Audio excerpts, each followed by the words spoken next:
ధన్యవాదాలు అధ్యక్ష. తెలంగాణ రాష్ట్ర ప్రభుత్వం అత్యంత ప్రతిష్టాత్మకంగా తెలంగాణ రాష్ట్రంలో ఉన్నటువంటి 1 కోటి మంది మహిళలను కోటీశ్వరులను చేయాలనేటువంటి సంకల్పంతో ఇందిరా మహిళా శక్తి మిషన్ కింద వచ్చే 5 ఏళ్లలో ఒక టార్గెట్ పెట్టుకుంది అధ్యక్ష.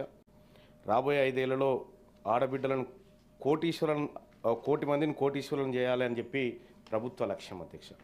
సో ప్రభుత్వ లక్ష్యంలో బాగుంది అధ్యక్ష ప్రభుత్వ లక్ష్యం. కానీ ఇటీవల కాలంలో జరిగినటువంటి కొన్ని ఆర్థికపరమైనటువంటి బట్వాడాలు చూస్తే కనుక కొద్దిగా ఇబ్బందికరమైనటువంటి లెక్కలు ఉన్నాయి అధ్యక్ష. ఈ 1 కోటి మందిలో అసలు ఓబీసీలు ఉన్నారా, ఎస్సీ ఎస్టీలు ఉన్నారా అనేటువంటి ఒక లెక్కల ద్వారా మనకు అర్థమవుతుంది అధ్యక్ష.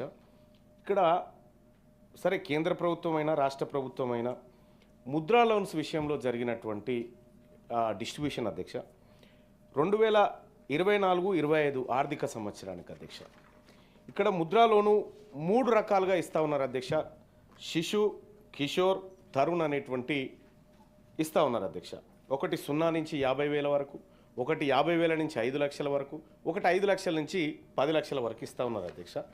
మొత్తం 2024-25 ఆర్థిక సంవత్సరంలో 2024-25లో 1987 కోట్ల రూపాయలు ముద్రా లోన్ కింద డిస్ట్రిబ్యూషన్ చేయడం జరిగింది అధ్యక్ష. 1987 కోట్ల రూపాయలు పంచితే అందులో 1378 కోట్ల రూపాయలు ఓన్లీ జనరల్ కేటగిరీకి సంబంధించినటువంటి వాళ్ళకి ఇచ్చారు అధ్యక్ష. ఇక ఓబీసీలు తెలంగాణ రాష్ట్రంలో మెజారిటీగా ఉన్నటువంటి ఓబీసీలకు కేవలం 470 కోట్ల రూపాయల ముద్రా లోన్స్ చేయడం జరిగింది అధ్యక్ష.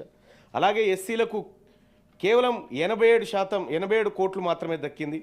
ఎస్టీలకైతే 53 కోట్లే దక్కింది అధ్యక్ష. ఈ ముద్రా లోన్ల విషయంలో బీసీ మహిళలకు ఇంకా కొంత స్వావలంబన చేకూర్చాలే, వాళ్లకు సరైనటువంటి మరి బ్యాంకర్లు నమ్మట్లేదా ఓబీసీలని, ఎస్సీ ఎస్టీలను అర్థం కావట్లేదు అధ్యక్ష. ప్రభుత్వం గ్యారంటీగా ఉండి ఇప్పుడు మనం మహిళా సాధికారత గురించి మాట్లాడుతున్న సందర్భంలో రాష్ట్ర ప్రభుత్వం తను బాధ్యతగా ఉండి ఓబీసీ, ఎస్సీ, ఎస్టీ మహిళలకు గ్యారంటీ ఉండైనా సరే వీళ్ళకు ఇస్తే వీళ్ళు పారిశ్రామికవేత్తలుగా కొద్దిగా ముందుకు పోయేటువంటి అవకాశం కనిపిస్తుంది అధ్యక్ష. ఇది జరిగినటువంటి అంశం అధ్యక్ష. ఇంకొక చిన్న విషయం ఏంటంటే అధ్యక్ష, ఇక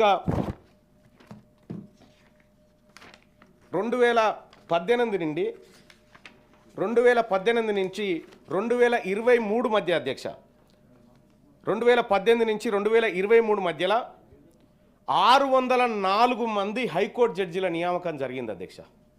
604 మంది హైకోర్టు జడ్జీల నియామకం జరిగితే అందులో అప్పర్ కాస్ట్ నుంచి 458 మందిని నియమించారు అధ్యక్ష. ఓబీసీల నుంచి కేవలం 72 మంది మాత్రమే నియమించబడ్డారు అధ్యక్ష.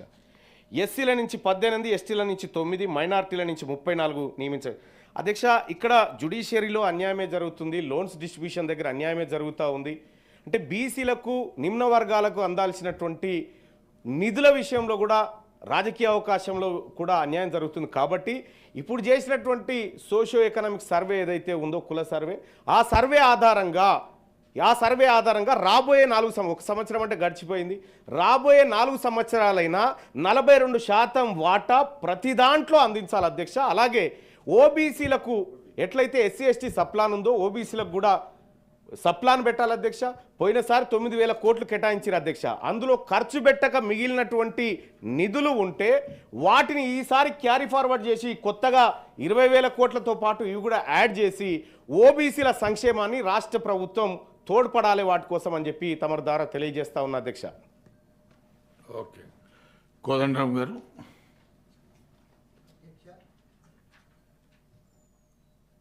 ఇంతకుముందు మిత్రులు రమణ గారు లేవనెత్తిన ప్రశ్నకు సమస్యకు నేను మద్దతు తెలియజేస్తూ ఉద్యమకారు